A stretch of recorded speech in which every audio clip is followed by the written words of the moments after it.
And just to let you know, Tiffany, give the rules to the audience when they come up, if you can, real quick. Absolutely. When you guys come up and join us, just give a really quick, I acknowledge I'm being recorded, and then you can say your statement. All right, so let me get started here just for the audience of the podcast here and give them a little music. All right, everyone, I want to welcome you guys to Extraterrestrial Evidence. This is Roderick Martin, and also with the greatest admin of all time, which is Tiffany here. We both are MUFON investigators, and we investigate, you guess it, UFOs, right? But tonight we're going to be talking about crop circles, and it is Thursday, terrific Thursday, I should say. And so we're going to be doing that. So you guys listening to the audience, definitely, if you are in the audience of Clubhouse right now, you're going to be able to participate in what we're doing, because we're going to be talking about crop circles. So I'm sure you guys got lots and lots of questions, okay? And so with that being said, I'm going to be introducing the greatness of Barbara Lamb. Now, if you haven't heard about her, you should look her up. She got books. She's been on TV. I mean, all the places that we want to be in the future, and finding out all this information. And a little bit background. She's a licensed psychotherapist, certified hypnotherapist, a regression therapist. She practiced in the state of California. And one of the great things about Barbara, she specializes in counseling and conducting regression therapy with people who experience various kinds of encounters with extraterrestrials and also those interdimensional beings. So with that being said, we're now live and going here, and I'll shut this down here, and we're going to get started in just a minute. But I want to make a quick announcement for everyone who's listening here this Sunday, so that you know, 8:30, we're going to be live on YouTube with Anjali. And if you don't know who that is she is the former intelligence officer that worked for the Secretary of Defense, that came out and not long ago shared her CE5 experience that she's had with the extraterrestrials and her experience. But she says now they came back to her recently and gave her a message that we're going to be sharing with everybody, and she's going to be live. So you get to see her live and ask some questions not through Facebook, but the YouTube live, and she's going to answer those questions. So I think this is one of the things we've been waiting for a very, very long time for those of us who want to know who she is directly. And so that'll be great there too. Another thing. What's the time and how do we find you again? You're going to find me. I won't be in witness protection anymore. So you guys can just say Google. No, go to YouTube, look up Extraterrestrial Evidence, the YouTube channel. Now, one of the things you can do, let you guys know, we've been working on a project here real quickly, and it is Extraterrestrial Evidence. We have a 800 numbers toll free. This is for anybody who's in any other country, here, whatever. You can text to that number, the keyword UFO. And what that's going to do is put you on our alert list. And the reason why I'm saying this is important, there's a lot of disclosures and things that's coming out. And there's a lot of people from government officials, different people that I've gotten lined up to speak with, but they can't really come on Clubhouse during our showtime. So that's going to be spontaneous, if I'm saying it right. But what I want you to do, if you sign up for that and you get those alerts, then you'll be able to know exactly when these people are on, because it may be during the day, during their work hours. And then you're going to get a lot of notifications and VIP stuff that's going on. So that number is 888-493-9998. Now, if you click on my bio or profile here, you'll see that number as well. Text UFO to it. You're going to be part of the list as well, and you do not want to miss it. And thank you for those who've already doing it right as we speak, because I'm getting those notices. So great. And it will then give you a link back to the YouTube channel. So that way you'll find it on Sunday when it comes down. So let me start. Tiffany, once again, we are live. How are you doing today, and how have you been? How's your week? And then we'll get on here with Barbara. I'm fantastic, and I'm just excited to hear what Barbara has to say this evening. Well, okay, so we're going to be talking about crop circles. And Barbara, I want to thank you for being here. And we're going to, we'll be over at 10 o'clock. So what we want to do, Barbara, you can explain a little things about crop circles. What I've done, I think you're going to be talking about several ones, and we're going to make some picture references. And so what I did was I loaded them up on our Facebook page, and I'll give that out once we get to that section if people want to listen to the ones that you're making reference to and talking about. But in the meantime, if you can just start with, give us the update, not so much an update, but what is, and you want to text the word UFO to get on that list. Somebody text the wrong word. I just got it. That's why I said update, right? You know who you are. Text the word UFO, and then you'll get on the list, and it'll reply back to you. So try it again. But anyway, Barbara, tell us a little bit about what exactly is a crop circle and why is the phenomenon, and I think we don't hear enough about those things, but just go ahead and give us a little history first, because you've been doing this for a long time. So go ahead. Okay, well, I think that's a good place to start. Like, what on earth is a crop circle? Well, a crop circle is a pattern, and it seems to be a very deliberate pattern or design, not just a little squashed down area, but a very specifically designed symbol or picture, shall we say, laid down in the fields of a growing crop. And these are designs or pictures that are really pretty large. I mean, they actually go from very small, like 2 feet in diameter, up to, in one case, 1,200 feet long in one pattern. And the amazing thing is that most of them appear in the nighttime, in the absolute darkest part of the night. And in England, in the spring and summer, when these crop circles appear, their nighttime, because they're so far north, their nighttime is very, very short. It's really just a very few hours long, from maybe 10:30 or 11 at night at the beginning of the darkness. And then by about 4 o'clock in the morning, it starts to get light again. And so that's a very small window of time in which these beautiful, big patterns are mysteriously laid down.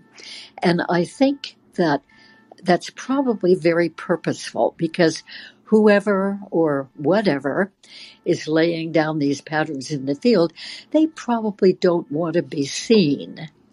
And in England, where most of the crop circles happen, although it is a worldwide phenomenon, so almost every country has had crop circles at one time or the other.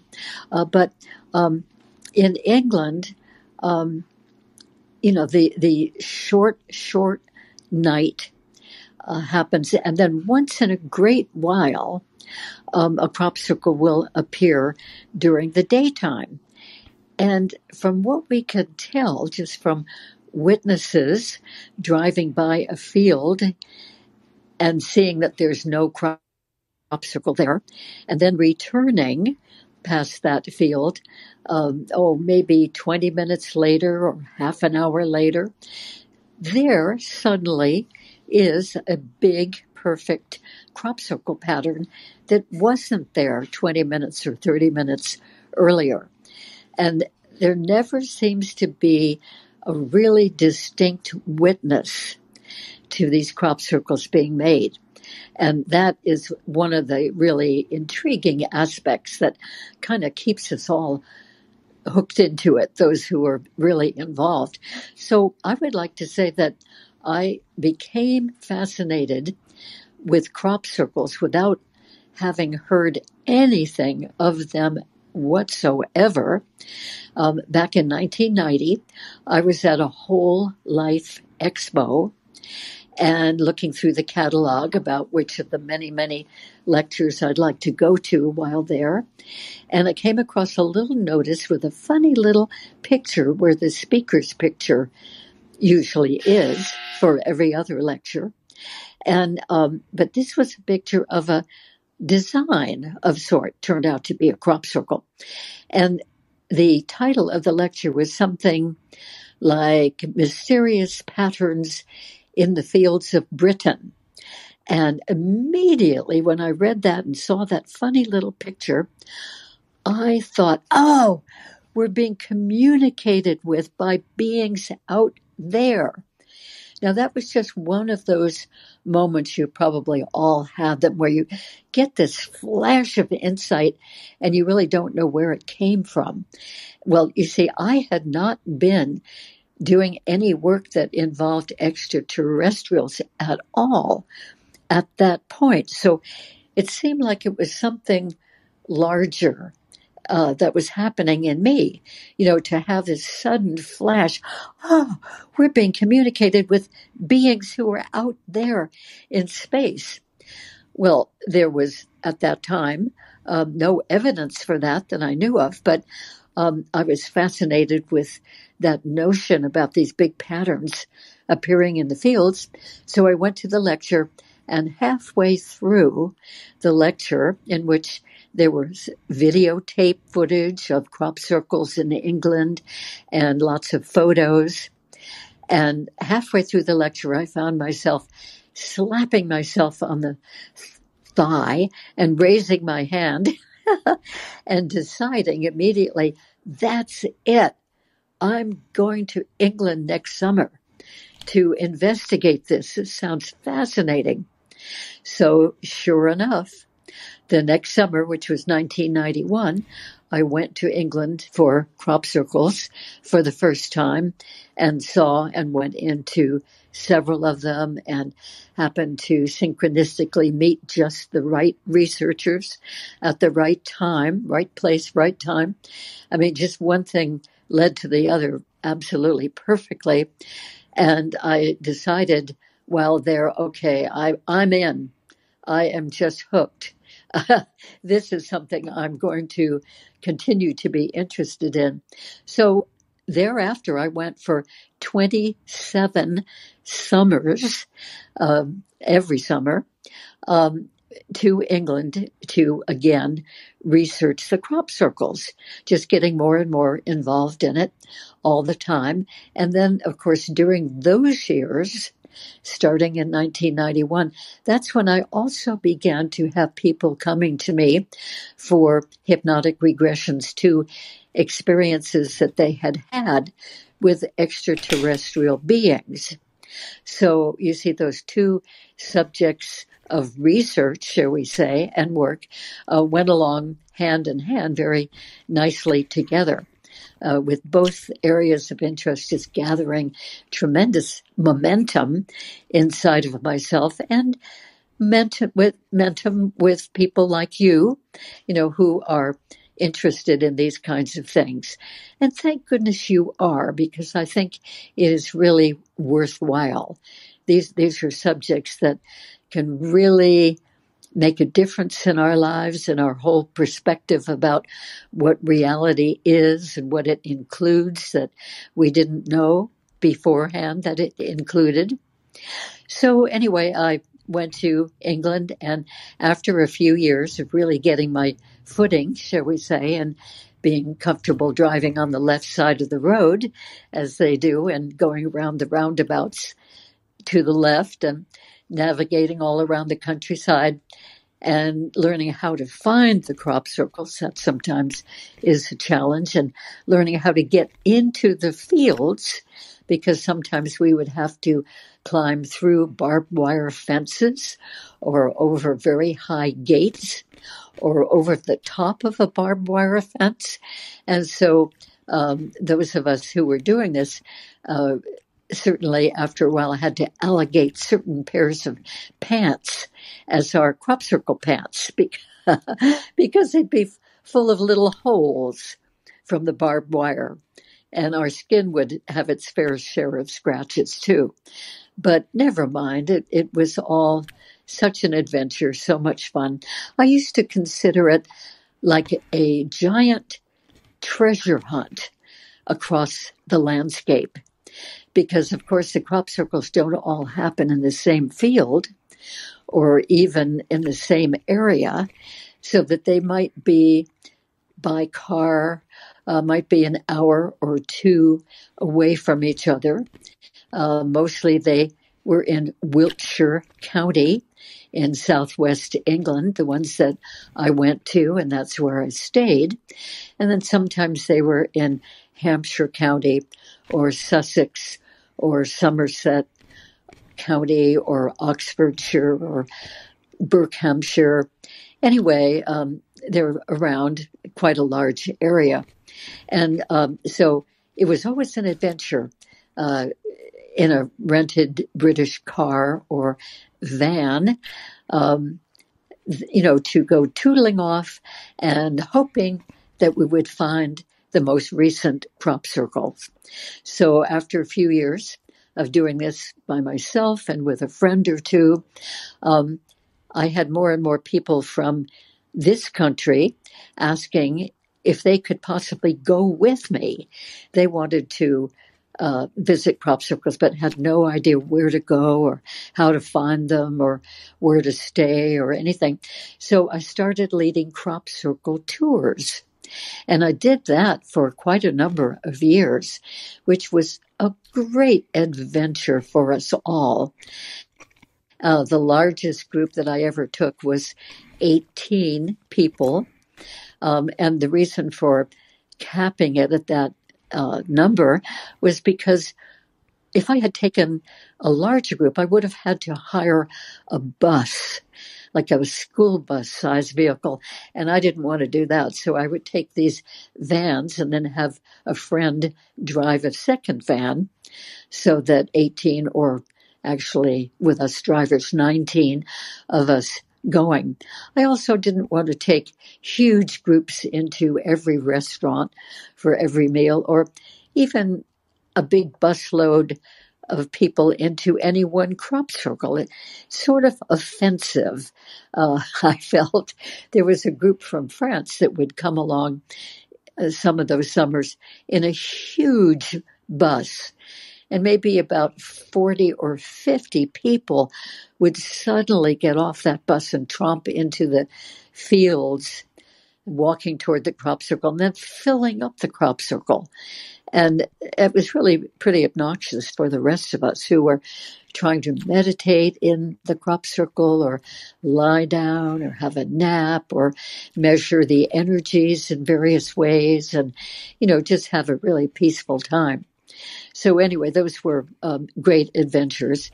And so early in the 1990s, there were groups like the MUFON groups, one of many types of groups that were aware somehow that I was learning about the crop circles and started asking me to give talks about that, lectures at their monthly meetings and then conferences. Somehow those people found out and asked me to give crop circle lectures, which I was always able to do with slides in those early days and then eventually PowerPoint. And it is wonderful when I can talk about crop circles and show pictures of what I'm talking about. And then eventually in the year 2000, I wrote a book about crop circles. That book is still available on Amazon or by me personally, and it's called Crop Circles Revealed. And the subtitle of Crop Circles Revealed is Language of the Light Symbols. So I had a wonderful co-author for that book who channeled an 11th dimensional being who was named Leolin. And this 11th dimensional being channeled information through Judith Moore about the whole crop circle phenomenon and also channeled about 65 different individual crop circles. So half of this book, Crop Circles Revealed, is my information, everything we knew about the phenomenon, which still holds true, by the way, from the point of view of being here on Earth, experiencing the crop circles and the history, the development of the patterns, and all the theories about them, the mechanics of them, the measurements, the testing, and so forth. And then her information in the second half of the book was this channeled information from a really high perspective. And I think that's the only book about crop circles that has that kind of perspective off-planet, very high-dimensional perspective included in the material. So back to the crop circles itself. So as I said, the crop circles are patterns, and they're very deliberate, specific, distinct, exacting patterns laid down in the field. So just imagine a great big field with wheat growing in it, such as you might see in Kansas or Nebraska. But now we're talking about these kinds of fields in England. And then out in the middle of the field, there is a depressed area, depressed in the crop. And that is the crop circle. Now, the crops are not just pushed down or bent down, stomped down. They are gently bent over just above where they come out of the ground. Bent over in a beautiful little arc just above ground level, and they lie along the ground, and they continue to grow and ripen and come to full maturity. That is, I'm talking about what we call the genuine crop circles made by the unknown mysterious phenomenon. And I will talk about the hoaxed crop circles also in a bit here, the ones that are made by men. But mostly I'm talking about the original or the genuine crop circles made by the unknown phenomenon. Now, some of these crop circles are in wheat, as I mentioned. Some of them happen in barley crops, which is a beautiful crop. The stalk comes up high. When it's fully grown, it would be about 4 or 4.5 feet tall. And then the top end of each stalk is like a feather, kind of. It sort of curves over. And when a little breeze or a wind blows across the field, as often happens, all the tops of the barley plants kind of like wiggle and blow like feathers blowing in the wind. It's just exquisitely beautiful. And so are the crop circles that are laid down in barley. Another crop that a lot of crop circles happen in is the oilseed canola plants. And those plants are gorgeous. They have sort of a dark green stem. And then at the top of the stem, they have a whole big fluffy grouping of bright yellow flowers. So every time in the springtime, when the plants are still yellow at the top, every time I would drive across a field of canola plants, I just go, oh, because it was so beautiful. This bright yellow plant in the daylight, absolutely gorgeous. And then some crop circles happen in oats or corn. And by the way, the corn plants can be as high as 12 or 13 feet. I mean, in other words, they tower over most of us for sure. And they have very, very thick stalks, almost like the trunk of a small tree. And yet, those corn plants with the cobs on them and all the leaves that you see with corn plants, they somehow are gently bent over at ground level, lie along the surface of the ground undamaged, and can be swirled, as within the other crops, swirled around in a circular pattern. And with most of these crop circles, or many of them anyway, the very center of the crop circle is a tightly swirled circle of whatever that plant is.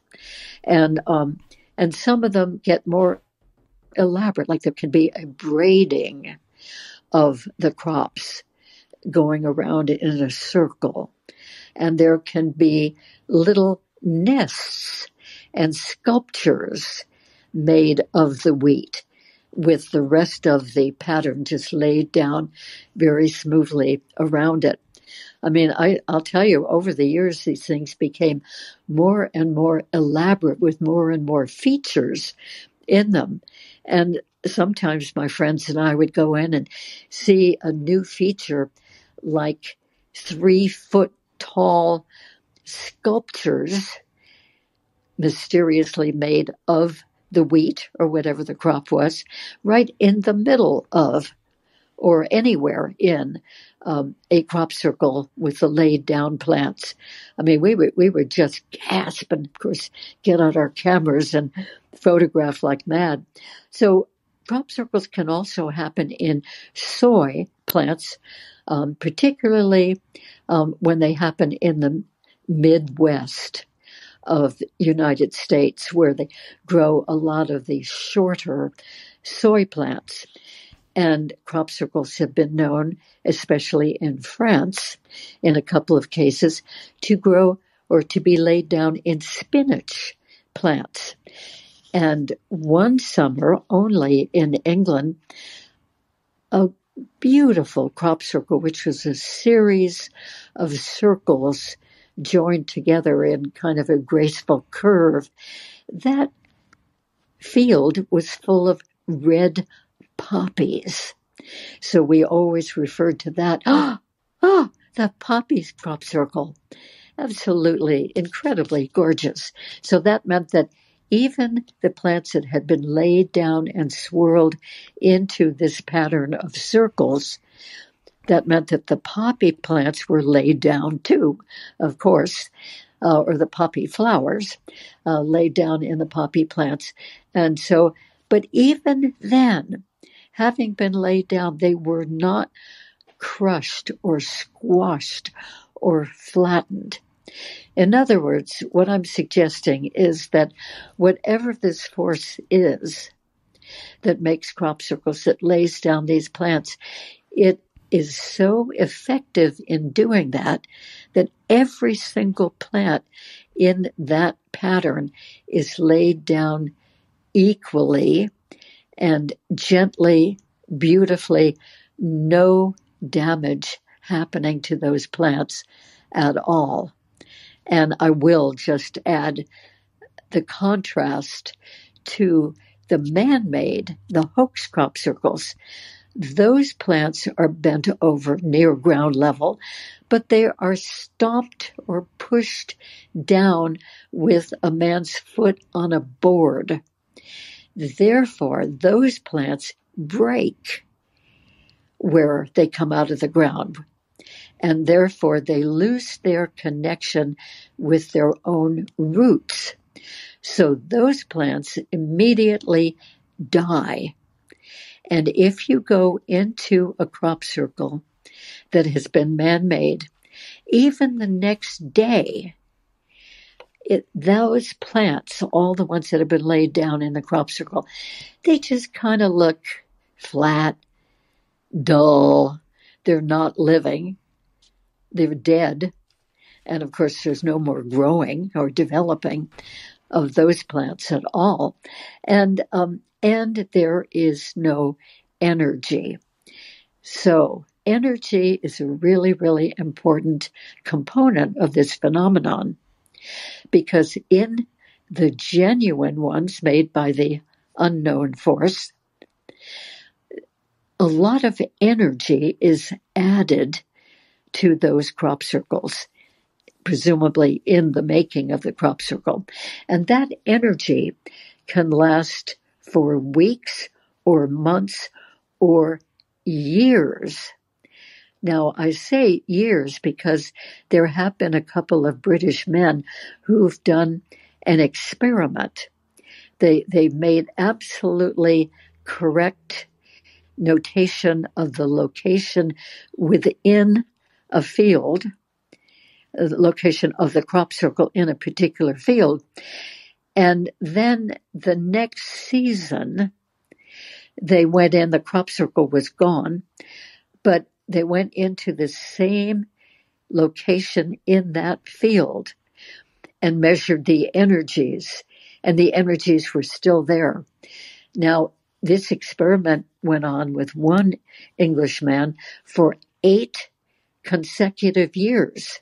The energy 8 years was still there in that area of the field where 8 years earlier a crop circle had been laid down, a genuine one.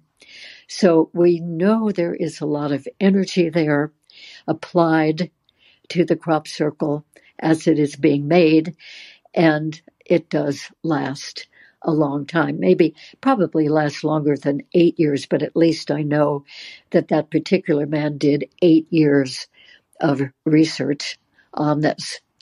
Now, the energies can be determined quite easily.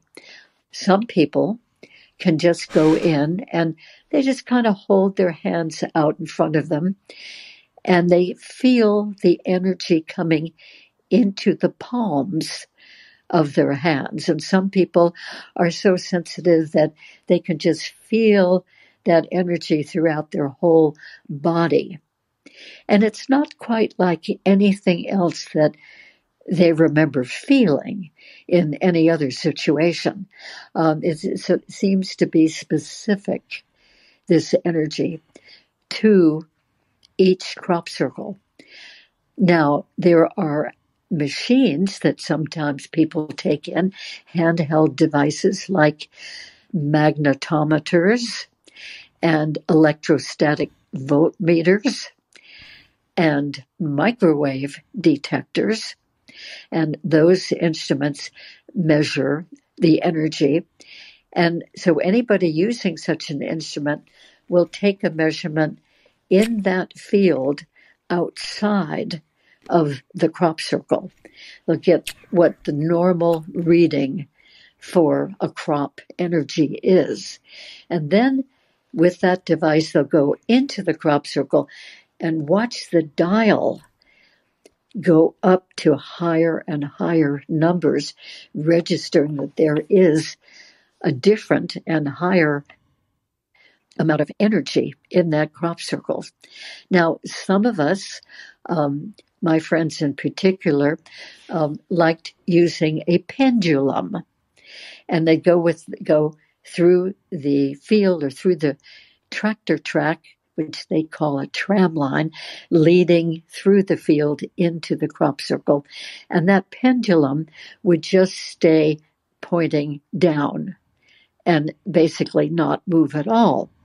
But when they'd step into the crop circle, that pendulum would start to swing around in one direction or the other.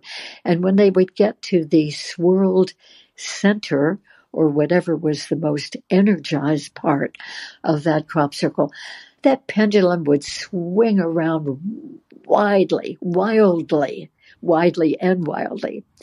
And I myself preferred to use dowsing rods, as a number of other people did too. So as I would approach one of these genuine crop circles on the tractor track, they would stay parallel to each other. In other words, nothing different about the energy at all. And again, when I would step 1 or 2 steps into the crop circle that had been laid down, those dowsing rods opened up. And when I got to the most energized part of that crop circle, whether it was a swirled circle or some other part of it, those dowsing rods would open up fully, and if my body hadn't been in the way, they would have swung all the way around in a circle. So when we compare things, which I've done often, compare the results with a dowsing rod and with somebody with a pendulum and with an electrostatic voltmeter or magnetometer or one of those instruments, microwave, where there was an increase in energy, all of those devices would definitely indicate the change or the increase of energy in the crop circle. But none of that I've just mentioned happened in the man-made, the hoaxed crop circles, because there wasn't any change of energy and the plants died. So I think that's good to keep in mind, because so many people in England and here have commented to me, oh, they're just made by blokes from the local pub. Or don't you think those are really just young guys who go out there in the middle of the night and make crop circles? Well, frankly, no. I think, in my opinion, having really kept track of this phenomenon for so many years now, actually it's about 30 years now, I think, at least in my somewhat educated opinion, I would say that at least 80% of them are genuine and 20% at the most, in my estimation, are man-made. Barbara, I got a question for you. Okay. We're going to be done at 10 o'clock. So we're going to go ahead in just a second. If you don't mind, I'll start letting people in the audience come up that want to have questions. I got two of them for you first. And if you can kind of answer them. And then I don't know how many people we're going to have up just now, but their hands are starting to raise, and that way we'll know how to get to them. So Tiffany, if you can do a quick reset, and then I'll make another announcement, and then we'll go from there. Absolutely. Good evening, everyone. You are in the Extraterrestrial Evidence Club. Tonight's topic is crop circles. We're here with Barbara Lamb, accomplished author, regression therapist. She doesn't need an introduction. Amazing person to talk to about this subject. So if you want to come on up, ask your question, make your statement, share your thoughts, that is absolutely fine. Just raise your hand. We'll pull you right up. All I ask is that before you begin your statement, just give a quick, I acknowledge I'm being recorded, because tonight's session is being recorded for later upload to the podcast or the YouTube channel. Yep. Okay, so that is correct. And for those of you who know, when you do come up, we're going to make sure that we don't stay here a long time, or you don't. So we're going to, since you're asking a question, I'm going to give you 30 seconds to ask your question. If you go too far, you hear this particular beautiful sound, that means that we need to shut it down for you, but you definitely don't want to hear that sound. Okay. And so that means time is really up on you. And then Tiffany will do what she got to do. Now, I know some of you guys are new tonight in the room, coming in and out. If so, if you go to my profile and click on it, you're going to see an 800 number that we have just set up for extraterrestrial evidence. It is a live 800 number, meaning you can call us anytime. We're going to have a bunch of people there. We're opening up our online magazine. We can talk about different things. But most importantly, if you text the word UFO to that number, you're going to be on our VIP list, because we got a lot of guests that's going to be coming throughout these weeks. And sometimes they can't come on a Tuesday and Thursday night because we're going to catch them during the offices. And we know that, this is live Clubhouse. So if you miss it, right? So basically you don't want to do that. You definitely, we'll text you out, let you know, hey, we on right now, because some of these notifications coming through Clubhouse is not where they need to be. And sometimes you're just not going to know when things are happening, but you don't want to miss a lot of disclosure and things that we're talking about. So that number is 888-493-9998. Text the word UFO, and it'll reply back to you that you're on the list and everything else. But you can go to my profile and you will see that as well. So with that being said, Barbara, I got two questions I want to ask, and I know Tiffany has one, and then we'll get to the audience as well. So my first question of two is, are there any messages within these crop circles that we just can't disciple, or have y'all, or through these years, been able to hear the messages saying, whatever, get out of the way or whatever? I don't know, but what messages are we getting? Oh, there are lots of messages.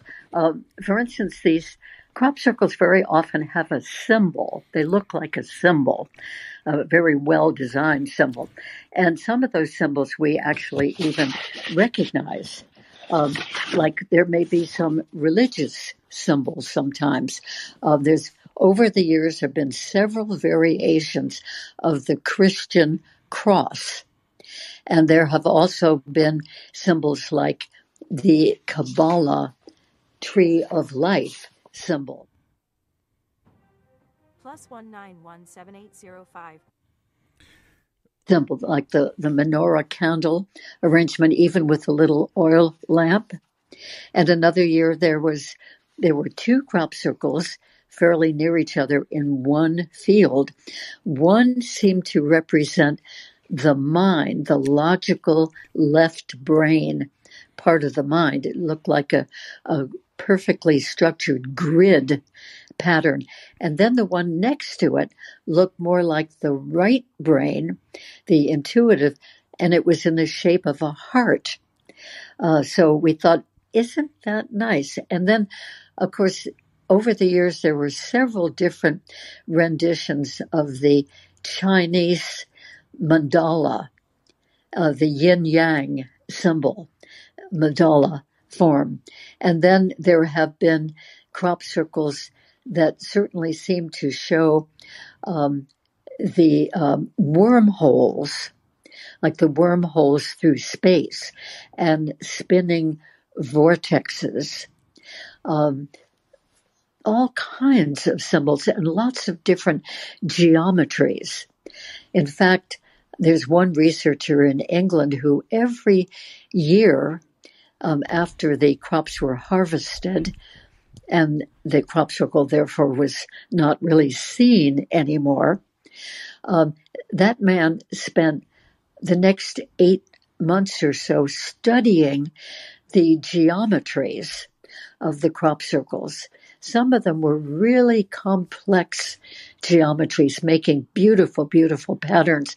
And one year, 2010, there was a perfect depiction of pi, P-I, that aspect of geometry, but it was in a beautiful pictorial design.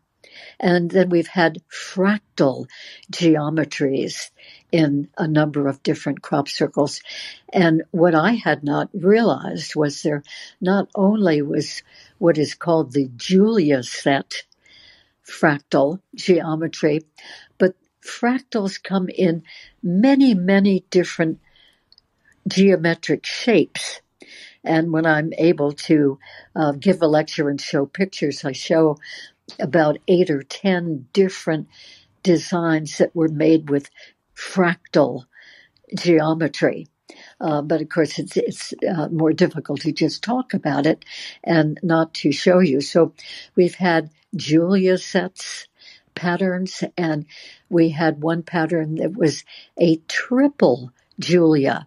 In other words, there were 3 spiral arms of circles that came out of the same circular center. Hey, Barbara, real quickly, I'm sorry. Guys, the images that she's talking about, if you go to Facebook, you look up UFO Syndicate, which is our Facebook group. I've loaded actually most of these pictures that she's speaking of right now. The one that she's speaking of, the triple Julia set, is plate 68. Right. It's on Facebook now. If you go there and then just look at the post, and you'll see some of those images as well. Now, Barbara, real quickly, we got some more people coming up, and then my last little quick question, and if you can hit that real quickly. And also for the person who was trying to call the 800 number while I'm live, thank you for testing that out, okay? But at the same time, Barbara, are these crop circles made from below or above? I mean, where is this coming from? And then we're going to take some questions from the audience. Right. Well, Tiffany, there are different theories about how the crop circles are actually made. Most of the theories include the fact that we think that the crop circles are made from above, and not only from above the surface of the land and the crop, but many of the theories include the thought that they may be made from something that is much further out in space. Now, it has been seen and photographed and videotaped that there were balls of light, spheres of light, not terribly big, maybe the size of a basketball or a little bit larger, usually balls of white light that come down from above, down to the top of a crop. And it's been seen and videotaped. One of those balls of light was skimming along the top of a wheat field back in 1990, dipped down into the field, like touching the ground for a second or two, rose up again to the top of the crop, moseyed around a little bit more, dipped down again. In other words, what I think is that ball of light was testing the ground, testing the conditions, like were these conditions in this part of the field appropriate for laying down a crop circle or not. One of the things that it may have been testing for was water, because most of the crop circles have been laid down in a crop that is growing out of the ground under which there is some water. It might be an underground stream or a couple of streams crossing each other, or an underground pond or lake or river or aquifer. In fact, in the area of England, Wiltshire County, Hampshire counties, Somerset County, all of that land has a geological aquifer, a water area under it. And so it seems like the balls of light might be testing to see where there is underground water. And where there's underground water, that would be a good place for the next crop circle to be made. Now, there are other sightings that have happened of a beam of light coming down from the sky and hitting the field.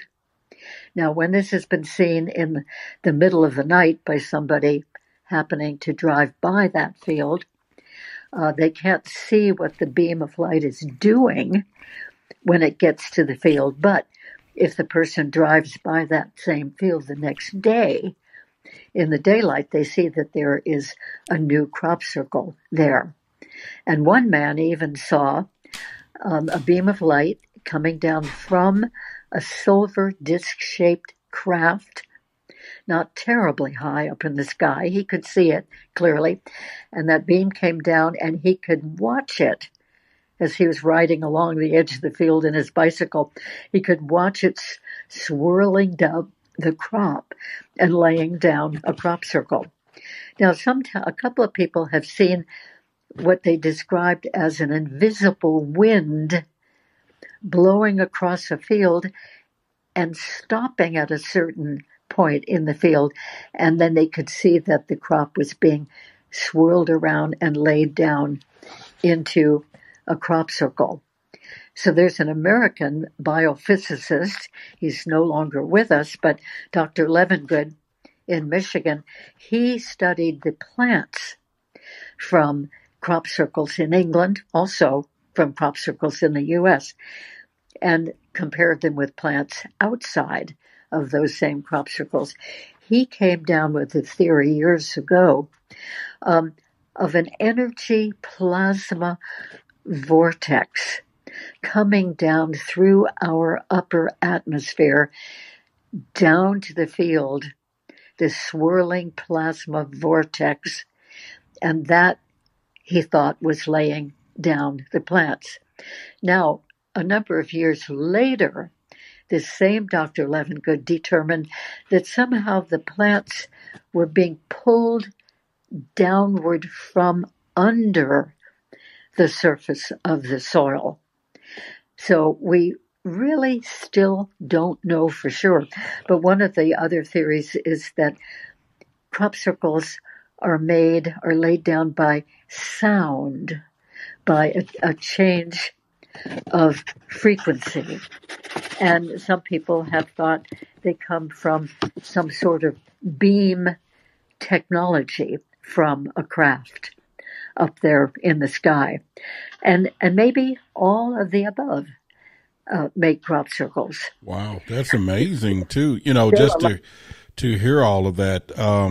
So are you ready for some questions? Tiffany is going to be first, but if we could answer them as quickly as we can so that we have 30 minutes left that we want any other people to come up. And then if any of you guys got one question you can ask, and if we don't have anyone up, then we'll just rotate back to you for your second question, if that's fair enough for everybody. But Tiffany, go ahead and lead out. Oh, I'll be brief. You mentioned, Barbara, that when you were going to see these crop circles that you were having to overcome all these barriers like barbed wire and high fencing. Was this something placed by any type of officials, or was this from the farmer? Why was it such an obstacle for you to get to these things? Well, of course, these fields are owned by individual farmers, and their livelihood is selling the crops that they grow. And there are all kinds of challenges to growing them anyway. So basically, they want to keep the public out of their fields. Not all of the crop circle fields are fenced in, but I'd say most of them are, and most of them have a gate. So since we had to really overcome those challenges, especially in the early years, and farmers were realizing, no matter what they did in terms of +1 21224 23297 or extraterrestrial evidence. In the crop circle. So after, I'd say 3 or 4 years of visitors frequenting the fields, they posted a person by the gate to the field to collect a little donation from people who would come in. In other words, they'd want 2 or 3 pounds, which would be equivalent to maybe $4 or $5, something like that. And we were always very, very happy to pay that, because then we could feel that we were welcomed in the field, because many of the farmers did not welcome people in them. Anyway, that's why they have the gates and the fences. Thank you. Okay, so Roman, you're going to be first. Just a quick reminder, before you begin your question or statement or whatever you have to share, just acknowledge that you're being recorded and then go for it. My name's Roman. I acknowledge I'm being recorded. The scientific consensus does not acknowledge the validity of crop circles, yet, the energy signatures found on the matrix of the plant in real crop circles seem to defy conventional explanations for said energy signatures. What would you tell the scientific establishment, and how do we encourage them to accept the empirical evidence that cannot be explained behind the crop circle phenomena, such that people who are part of sort of the people who listen to legacy media will then start to inquire into the nature of crop circles? Well, I would just suggest that if they possibly can, that they actually go and visit a crop circle personally and just simply experience it, which is really different than just hearing about it. Yeah, but most people, not to question you too difficultly on this, but most people don't have that opportunity. So what would you suggest that folks that study crop circles, how can they communicate it, the phenomena, such that it actually takes hold in the psyche of the collective, such that we explore the implications of crop circles more deeply? Well, there is quite a bit of written material about crop circles, and some of that material will talk about the tests that I've been mentioning, the tests about the energies, the tests about the changes of plants in the plants, and comparing them to the man-made crop circles. So there really is quite a bit of literature, and I would certainly recommend that somebody would get hold of some of those books and read about the studies that have been done. By the way, there have been studies done about the cases, the people who have been healed physically by some malady by being in a crop circle. And there also have been studies on the changes in the consistency of water that's been left in crop circles. So it's wonderful that there are certain people who've done various aspects of research over a number of years. I think there's also something to be said, not that you asked me, Roman, but just to interject very quickly. There's definitely something to be said about the scientific community as a whole and society as a whole. If you don't buy into the understanding of intelligent creation of these phenomena, then it would be very difficult to be able to accept any more of it, right? So if at the very base you don't believe that it is created by anything other than man, then it kind of discounts all the rest of that. So it makes it difficult to want to formulate anything like a scientific understanding and getting people on board. Like you're saying, how do we get people to jump on board with that? I think it has to start at the base, the beginning of the belief. Yes, and there's also the aspect that science so often relies on replicable experiments. In other words, to prove something to their satisfaction, they want to be able to do the same thing again and again to test it. But we do not know how to call in a crop circle. Do you see what I mean? I mean, in other words, we have nothing to say about a crop circle appearing or in a particular place. From our perspective, it just happens. Now, I'm going to contradict what I've just said or add to it a different aspect. That one of the intriguing things about crop circles is that some of us have found that there's an interactive effect between us, our minds, our wishes, and whoever, whatever the genuine crop circle makers are. In other words, with groups of people, I've done this several times, that with a group of people, we would, like one evening at dinner, we would all, somebody would draw a design that they'd like to see made into a crop circle. And we would all focus on that design. In other words, we would meditate on that particular design and ask for that, in our own minds, just in a meditative state, ask for that design to be made. And it happened about the 6 different times I tried this, different summers, that the very next day or the day after, that design appeared in the field as a crop circle. So we feel that there really is some kind of intelligence behind this that we can, even in our minds, communicate with if we want to, and that will be responded to. So to me, that is really exciting and meaningful. Okay, well, all right. So that was a great answer there, and we're doing pretty good on time, guys. And so we'll get some more people up here on stage, and then at 15 till, we'll cut the hands off. So if anyone want to come up, you got 10 minutes to get into the queue. If not, we will shut hands off so that we will finish on time a little bit. So, Anor, you're up. What's up, buddy? Hi, Roderick. Hi, Tiffany. Thanks for organizing this great room. I acknowledge that I'm being recorded. Hi, Barbara. I have 2 quick questions for you.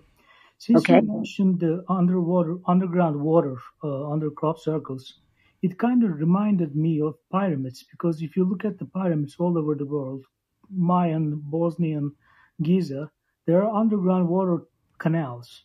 Yeah. And they're using, like, one of the interpretations that these pyramids are using the water's stream energy with crystals inside the pyramids like quartz and create a vortex energy. Has anybody, based on your knowledge, tried to compare these two similarities? And the second question is, have you ever had a chance to interpret the messages on crop circles with your friends from the abduction experiences? Thank you. Oh, interesting questions. Well, in terms of the water and the crystals, one thing about crop circles is that they are very often placed not only over underground water, but they're also placed over ley lines, L-E-Y lines, which are lines of energy which run through the earth. And there are particular places where these energy lines running through the earth cross each other. And that crossing point is called a power point. And that is where a lot of the ancient megalithic sites were built, many, many centuries ago, probably a few thousand years ago. And that also is where churches and chapels have been built, not only in England, but all over Europe, that wherever there is a church or a chapel, that happens to be on one of those power points of one energy line running over another one, or maybe even a grouping of energy lines coming there together. So that's one aspect. Another aspect is that when the crop circles are placed near one of the ancient megalithic stone sites, like on Orkney Island in England, or Stonehenge, or the Avebury stone circles as examples, those megalithic stones are not only huge and go down deep into the ground, they must, or they wouldn't stand up like they do, but they also are very often full of crystalline material. They're quartz crystal. So that may relate to your question. Now, as far as we know, the crop circles themselves are not placed over crystalline structure in the soil, but very often they're very close to these ancient megalithic stone sites. And what was your second question? Have you ever had a chance to interpret the messages on crop circles with the people that you worked with who had alien abduction experiences? Oh, my goodness, yes. Lots and lots of different meanings. Some of them show astronomical features, like solar eclipses. 1999, a beautiful, long pattern describing the movement during an eclipse. And then another one showed the eclipse of the moon. And some crop circles show moon cycles over a long period of time. And some of them show solar cycles too. So some of these big patterns of time, some of them show huge areas of time, like the Kala Yuga, such as the Indians understand. And so I like to give an example of the astronomical ones because I think this one is really remarkable. In 1994, actually, and you might remember, the Shoemaker-Levy comet was hurtling across space and hit Jupiter. And this was in our newspapers all over the world, a big major event. And there were 21 pieces of that comet. One would hit one day, and then maybe a day or two later, another piece of that comet would hit, and so on until all 21 had hit. Well, in the spring of that year, 1994, there was a pattern on a hillside in one area in Wiltshire, and the pattern looked like a big bug sort of creature hurtling across the hillside. That had kind of a head to it and almost like two little horns. And then it had 21 pieces in its tail, shall we say. And then that similar type of pattern, not exactly the same, but very similar, happened on another hillside when the Shoemaker-Levy comet was almost at Jupiter. And then the night that the Shoemaker-Levy comet did hit Jupiter, and we, I guess NASA or whomever, anyway, our people were able to take photographs of the impact site. And that night, that design exactly of the impact site appeared as another crop circle. And it kept on going for the next few weeks. This all started in July of 1994. And through the next weeks, for about a month, each time one piece of that Shoemaker-Levy comet hit Jupiter, there would be another crop circle here on Earth in southwest England showing the same type of pattern, but with one fewer circle left. In other words, each time there was really one circle left or piece left in the comet that was reflected in the crop circle on Earth until they had all 21 pieces hit that comet. And then there was a crop circle showing these circles forming a circle in themselves with a ring around it, which to me signified that, okay, it's complete. All the pieces of the comet have hit Jupiter out there in space, and it's completed here, and this symbol is showing it. Now, there also, I've got to mention, in 2001, there was a crop circle in Hampshire County, and it looked like a face looking up from the ground. And it was in kind of a rectangular shape rather than circular shape. There wasn't really anything circular about it. Many people thought that this was the face of a being from space. Many people thought, no, this was a human looking up. But most people whom I know who saw it said, oh, that reminds me of the face on Mars, which had been discovered by then. And then, about 10 days later, in the same field, was the most remarkable thing. It was like a long, thin rectangle shape instead of a circle shape.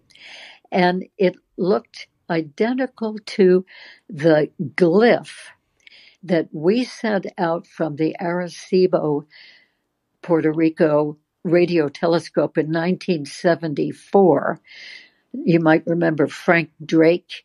He was responsible for sending out a signal into space aimed at the M13 star cluster.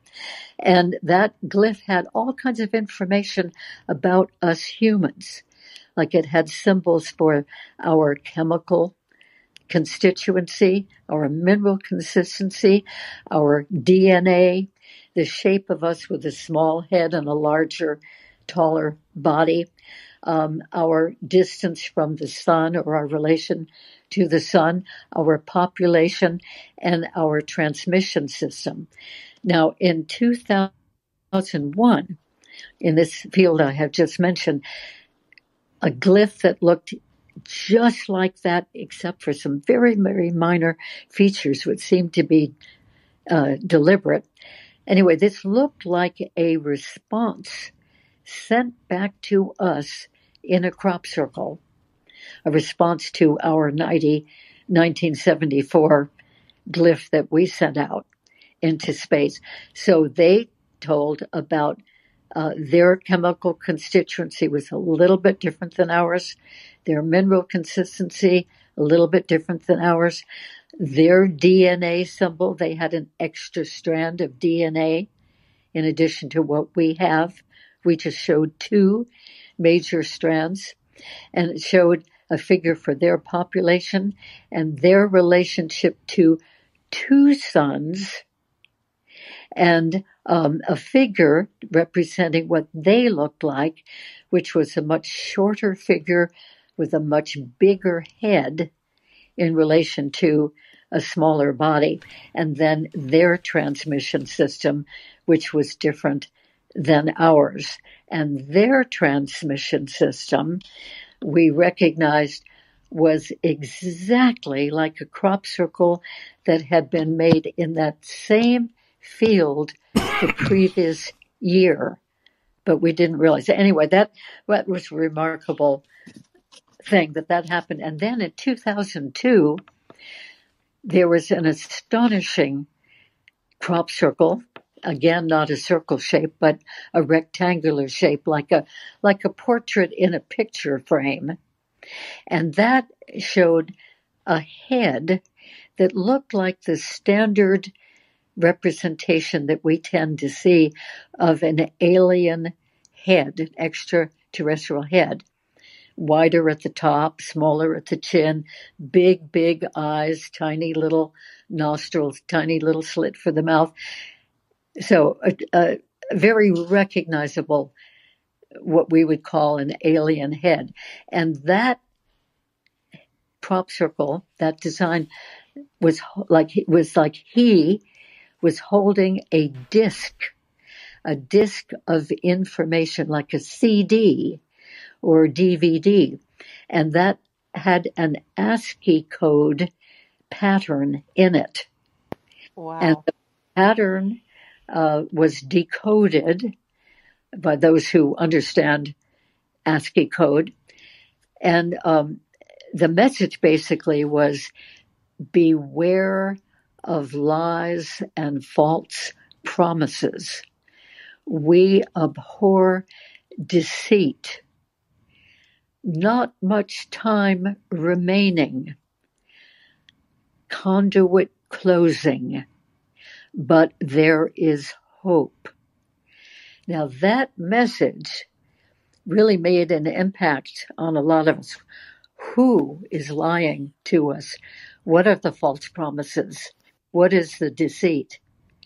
And I will leave that to you to give some thought to yourself. I think as the years have gone on, we have much more of a notion about all of that, about what we're warned against. We have about 10 minutes left, and we still have 5 people up on the stage. So if that's okay with you, Barbara, Sure. We're going to move on to Lynn. I just want to make sure everyone gets an opportunity to speak. Go ahead, Lynn. Lynn, are you still with us? Okay, I'll move on to Leon. And Lynn, if you come back, just let us know after Leon's done. Leon, if you could acknowledge you're being recorded, if you want to share. Yes, I acknowledge I'm being recorded.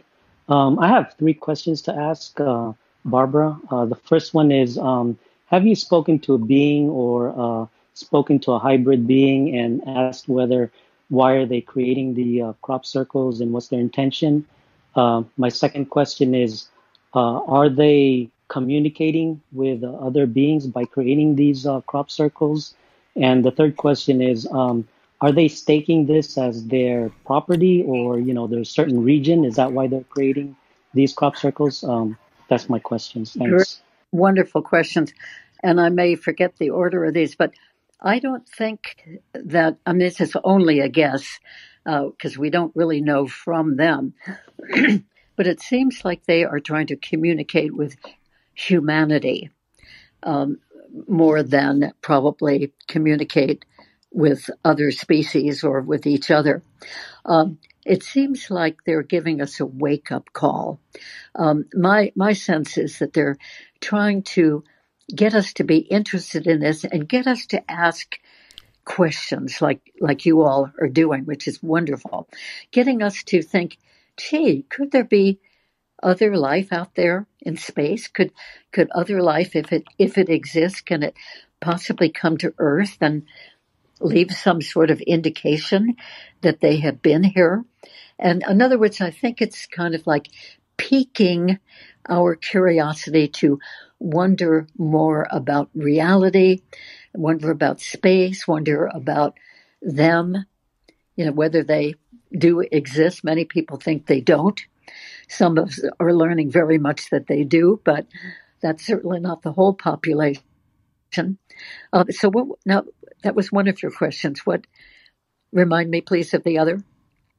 The other question was, are they claiming by creating these crop circles, are they claiming this as their property, that they own this certain region per se? Yeah, that's so interesting. I never, ever thought that thought.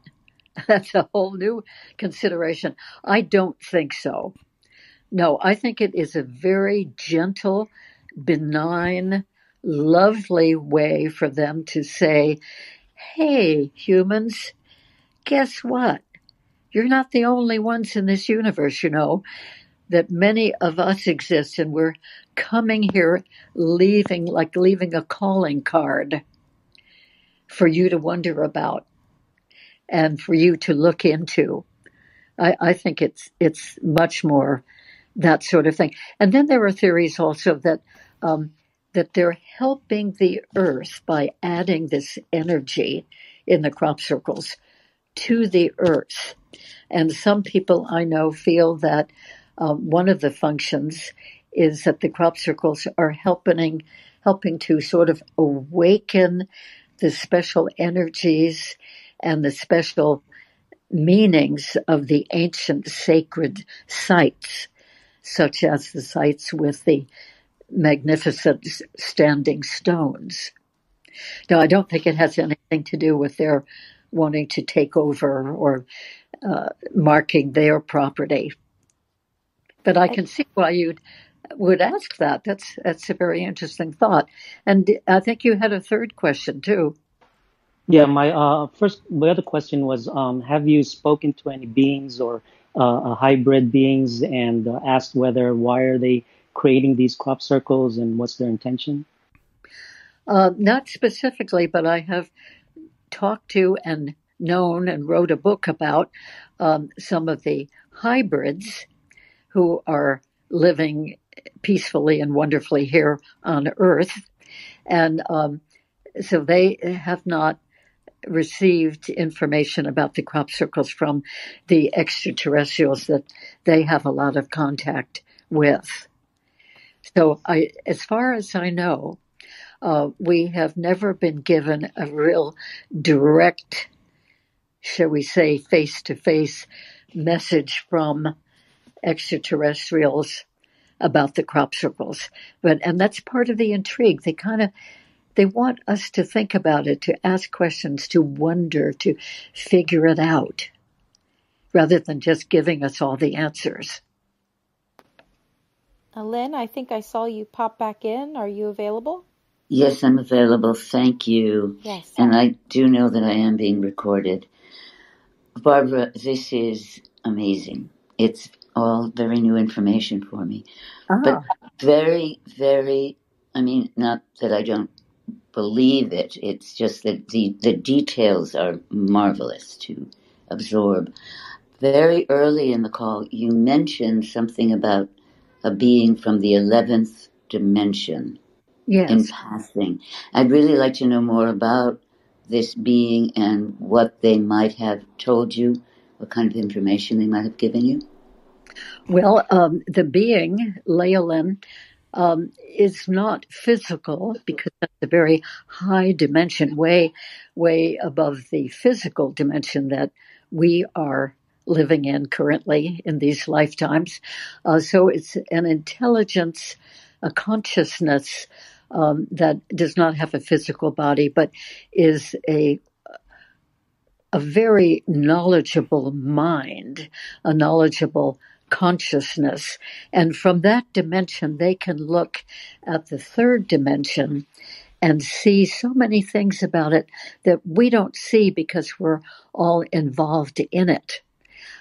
So anyway, the second half of the book has extraordinary information that I certainly wouldn't know from any other source about reality. A lot of it has to do with physics, and Leyland has tried to explain it in a way that we who are not students of physics would be able to understand. So if you're interested enough in that subject, perhaps you'd want to read that book, Crop Circles Revealed, by myself and Judith Moore, because that has, half a book worth of channeled information specifically about the crop circles. Well, that sounds wonderful. I was wondering if there was any messages from Leyland about us and about where we're going and how what we're doing, and or was it mostly just about science? Well, it includes some information about us too, that we have so much to wake up to. There's so much more in existence than we humans have ever even dreamed. And that consciousness is developing more and more within humanity. And that's part of the crop circle phenomenon, is to kind of nudge that along gently. So we're in a period of great growth of consciousness and awakening. That's part of the message. And then she gives so much more, but it's done in a very honoring way, even though she, this 11th dimensional being, and others in her realm, are so much more advanced in knowledge and consciousness, thought, awareness than we humans are. They have great love for us. It's kind of like we're their little children, and they'd like to guide us along and have us grow, open, develop, and learn more and more. And they see us now, fortunately, as being ready to do much more than that. They didn't do crop circles like they do now. They may have done some simple ones way back, even in the 1600s or so, but these complex, beautiful patterns that we really want to figure out, it seems like they waited until there was enough of us in humanity who would really want to look into this and grow with it and wonder with it and be amazed with it. And all of this is a growth of our consciousness, which is what these higher beings would really like to see. Makes perfect sense. Thank you so much. Thank you so much. Thank you for this night. It's been amazing. Oh, wonderful. All right. Nick? Hi there. I'll be very brief. First of all, thank you for the room, and thank you for your time tonight. I wanted to ask if... Do you acknowledge you're being recorded? Sorry. Oh, I'm sorry. Yes, I acknowledge I'm being recorded.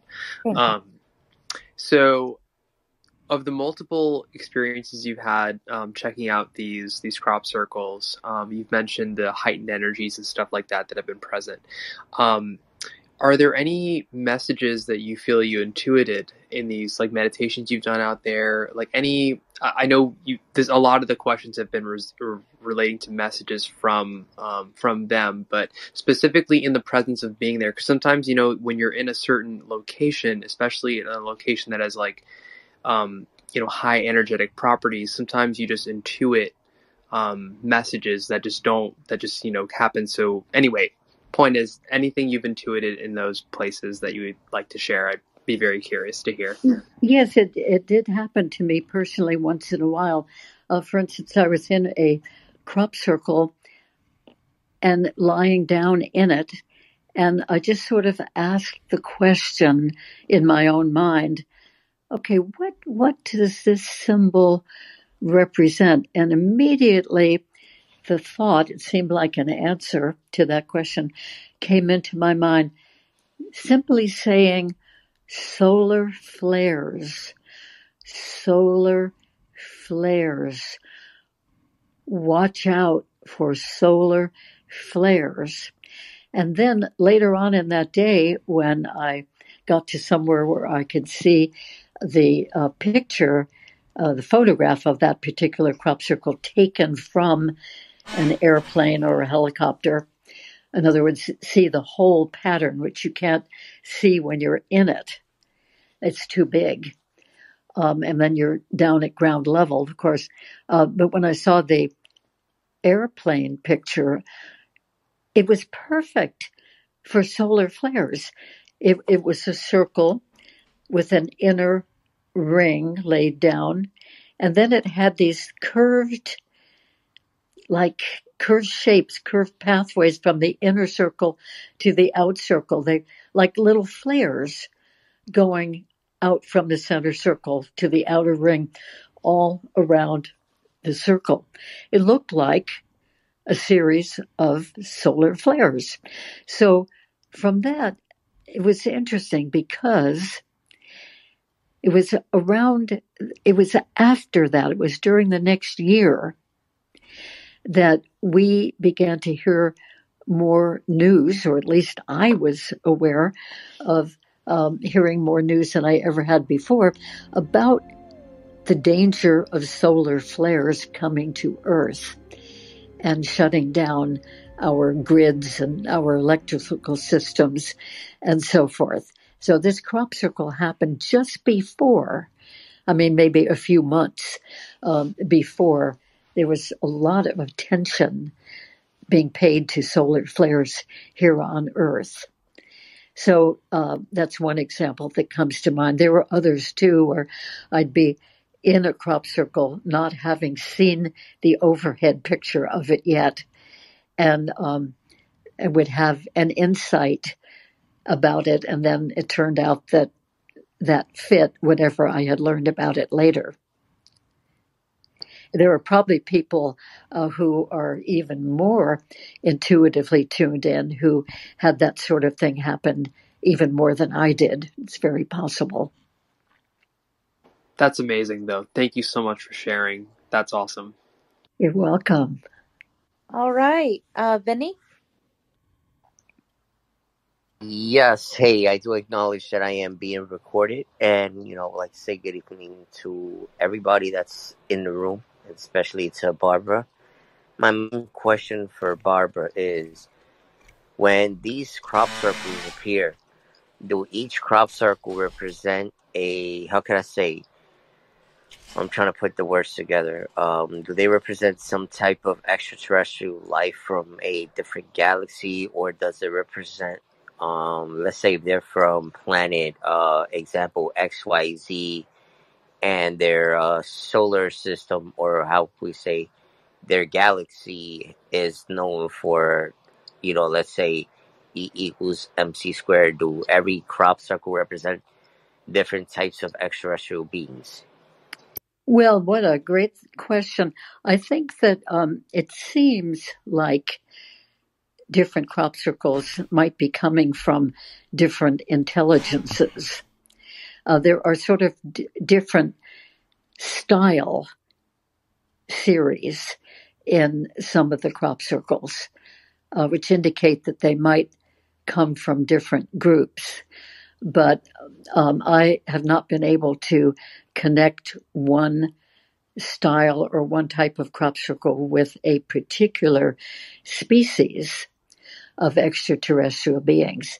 Maybe some of them do connect with a specific species, but I don't know, and I don't know anybody who really does know.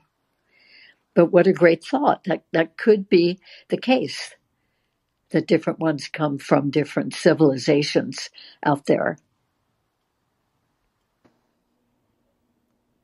All right. Yes, thank you so much. I really appreciate I really appreciate the knowledge that you're actually, given us, and now that you have given me a clearer explanation, now it's going to make me want to take a look closer at these crop circles, study them, and try to actually be one with them, so that that way I can have the clarity and the clairvoyance in order to achieve not only knowledge but understanding. And thank you. Great. You're welcome. I'd like to mention a good reference that any of you could look up if you'd like to. It's a website called Crop Circle Connector. Crop Circle Connector. It's run by a couple of young men, wonderful young men. Well, maybe they're not so young anymore, but they were young when they started this in England. And they have been extremely interested in the crop circle phenomenon. And they receive, every crop circle season, they receive photos from people who go up in the air in microlights or helicopters or small airplanes and photograph the crop circles from above, which is the very best way to see the whole pattern of the crop circle. And then they also receive comments about the crop circle from people who have visited them, and they give the locations in the fields near whichever towns that they appear in, so that people can look them up during the current season if they're there in that part of England, and go and see them. So so they've got archives that go back to the late 1990s. So that's a lot of crop circle. And they're organized by year and by month of the year. So if you want to get a really wonderful dose of crop circles, that's the best way that I can recommend that you do that, right there on the website, cropcircleconnector.com. And our final guest, Joshua. Hi, Barbara. Thanks for your talk. It's late. I enjoyed listening. I don't need to ask a question because it's bedtime pretty soon. But well, you the one got the rooster in the picture. I'm sure you're gonna wake everybody up, right? Yeah, I wake up early. Okay. All right. Well, I appreciate you, Josh, as always. Okay, so guys, this is Roderick. Of course, you know that, and of course, you're here at Extraterrestrial Evidence. Now, we appreciate each and every one of you being here, and especially our guest, Barbara Lamb. And so, as we begin to close out tonight, I want you to thank everyone who did sign up for our UFO 800 number list, and thank a couple of you who did give me a call while we're live. I appreciate you guys doing that too. If you haven't had an opportunity, do go ahead and you can click my profile, get that 800 number, text the word UFO. You're going to be on our VIP alert. I mean, there's a lot of things coming down with disclosure. There's a lot of guests that we're going to have during the daytime that when we go live here on Clubhouse, you don't want to miss that alert, because you don't get all these alerts here from there. And so I get a lot of messages from people saying, hey, I missed it. When is it? And we got 8,000 members. So I figured we need to go ahead and find our way to communicate. Now, again, that number is 800 number. You can call anywhere in the world during the day. I'll answer it. Anyone else can answer it. That we're going to be having people here to do that. But at the end of the day, it's all about connecting with you. Barbara, we really appreciate you as always. Just a phenomenal person. You guys want to get her book, I have some here. I have the one with the crop circle book she was just talking about tonight. Phenomenal, great book. So definitely go to her site. In fact, Barbara, where can they find your books? Well, they are on Amazon.com, or you can get them from me if you'd like a signed copy. Go to my website, which is Barbara Lamb, Lamb, Barbara Lamb Regressions.com, BarbaraLambRegressions.com. You can order Crop Circles Revealed, or my book Meet the Hybrids, or my book, Alien Experiences. And then coming out any day now is my book with Mary Edwards called Kids' Adventures with E.T. Friends in Space, a wonderful new book about children who have extraterrestrial encounters. And it's not only for children, it's aimed at children, but adults can get a lot out of it too. Oh, yeah. So basically, Mary is part of that authorship, and she's a great person too. She's actually has a lot of great information. In fact, Mary's, if I could bring her up for a quick moment, if she give her 3 minutes, she can kind of tell you guys a little bit about her. Let me see if I can do that real quick. Mary, I sent you an invite to come up. You just look on your thing and push it and accept it.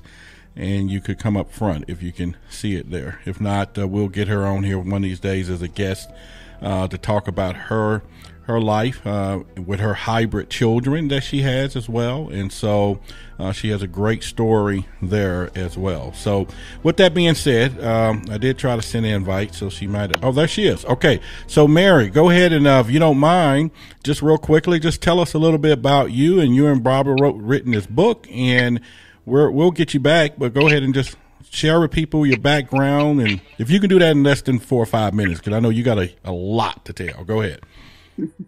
No, I'd be happy to. Nice to be with you all, and Barbara, great to hear you as always. We spoke earlier, as always. Yeah. Anyway, I'm an unusual person, I think. I grew up outside Chicago with a rocket scientist father and grandfather who designed and manufactured heavy rocketry from space and were involved in the great space world of the 1950s, the 50s, 60s, 70s, 80s, and 90s. And I have found out, I also have found out that he was part of secret space during his lifetime at being in part of NASA and the government, and then the sort of underground part of that. But I grew up with him as a father and was fascinated by space as a young girl. And that's why when I found Barbara, I said, now it's time. Space is back. It's time. And Werner von Braun worked for your father too, right? Yeah, Dr. Werner von Braun worked for my father's company. It was called Cook Electric back in the day for 5 years. And they were doing a lot of, they were designing and manufacturing heavy rocketry, most of the nose cones of rocket ships, the parachutes that would brought not only the monkeys down, but the first rockets and Apollo. They designed all the Apollo optic systems and thousands of other products. So he was at Princeton University in the 40s with Albert Einstein, and that relationship carried on for a lifetime along with the government and space. And my dad actually worked on the Manhattan Project bomb, which is pretty crazy. I found out about pretty recently. And then he was also part of a hybridization program, a forefront. Sorry, Barbara, you know all this ad nauseum, but I'm sharing it with everybody else. He was part of the hybridization program with the Greys. And I was 2, and I went on craft the first time when I was 5 years old and 6 years old, and they took a bunch of my eggs, and I have found out recently that I have 6 hybrid kids in their 20s. I didn't know that I had children. I'd been told by many psychics over 40, 50 years that I was a starseed, that I was from another place, that I was called a baby mama. And I just so I have 3 Chinese kids who are in their 20s who have wives and husbands and have children of their own. There are a couple that are in South America, one that's up on craft, a hybrid like I am, with part ET and part human. And then I just found out I have 2 more hybrid children that are up and living in the Pleiades that I've happened to speak through with a medium of several times. And I was regressed by Barbara, which was great. And she tried to take me back to remembering some of these moments when I was on craft as a 5 and a 6-year-old. And then I went back at 10, and I've been evidently going up ever since working on interplanetary projects. I worked at NASA for 5 years doing space station interiors 35 years ago for 5 incredible years, working at a Moffett Field here in California. I'm in San Francisco. And then we worked down at Johnson Space Center. And I said, you know, people like my father who are right stuff engineers don't, you know, want to hear that we're going to work on an International Space Station for humans without trying to scientificate it. So I talked NASA into spending a lot of money in a couple of years, and we built a full-size mock-up down at Johnson Space Center with the first habitability and human factors department at Moffett Field, and then we went down and did research at Johnson Space Center. I was hired by Dr. Yvonne Clearwater way back then for the first International Space Station, and I said, we have to build a full-size mock-up to test and scientificate as much as we can pupillary dilation, heartbeat, all the emotional, psychological, physical responses as much as we could to people at a fake, you know, mobile home park, basically like a space station is, that flies around the globe, you know, every hour. It's got a question for you, Mary. I know we can go on. Why don't we do this? Next week we got either Tuesday or Thursday. Pick a day. Which day you want to come on, and we'll interview you. Oh, I'd love to do it Tuesday. I'm free Tuesday. Okay. I would love to. You guys hear it Tuesday. We will have Mary on to interview, and we'll go into more details and questions and everything yet. You know, I just wanted to kind of do a brief introduction for you from there. And so with that being said, Mary, we're going to go ahead and shut this down tonight, if you don't mind, but we're going to have you back on Tuesday. And once again, Barbara, I want to thank you for being here with us all across the board here, you know. Very welcome. It's been so enjoyable, and I really appreciate your audience. They've got great. We have the greatest audience. Oh my God.